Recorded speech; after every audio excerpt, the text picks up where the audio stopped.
This is the LymphaPress Optimal and a tutorial on the benefits and features of the pump. If you hit the up and down arrow key for 5 seconds, it'll come up and ask you for a password. The password on all the pumps is the pressure minus sign 4 times.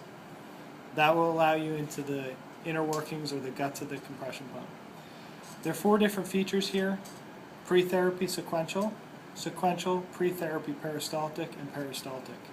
The difference is pre-therapy walks up the patient's leg or arm 1 chamber at a time, never inflating more than 2 to 3 chambers at a time. So it would inflate foot, ankle. As it gets to the calf, it starts to deflate the foot. The sequential inflates 1 chamber at a time but leaves all those chambers inflated. So it'll inflate foot, ankle, calf, and continue to walk up the patient's leg or arm. The pre-therapy mode does a pre-therapy of the most proximal area, so the area that's closest to the heart first. So in a pants unit or in a long leg sleeve, it would do the upper thigh or abdominal section first and do pre-therapy in that area with the concept that it would decongest that area prior to doing compression. So you choose which option you want. For this, we're going to go ahead and leave it on sequential. This section here allows you to adjust the pressure. It's a 12-chamber device, and when you're in this mode, it breaks the chambers into 4 sections of 3 chambers each. So the first section to the far left, this one is set at 60.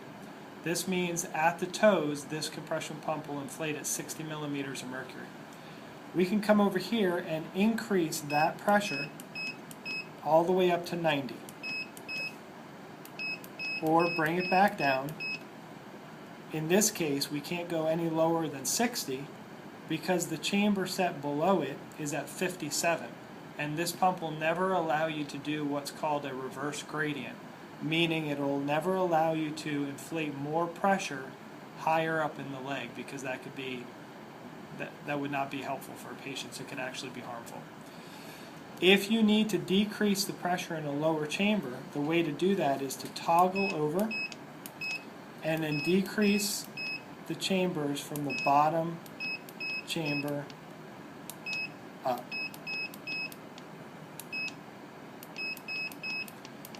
Now I've successfully changed the pressure to 57 millimeters of mercury at the toe, and I can continue that all the way down to the lowest chamber being set at 20 millimeters of mercury.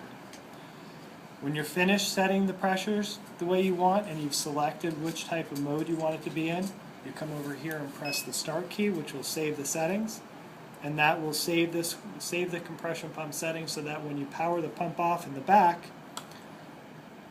it will return to the settings that you set last.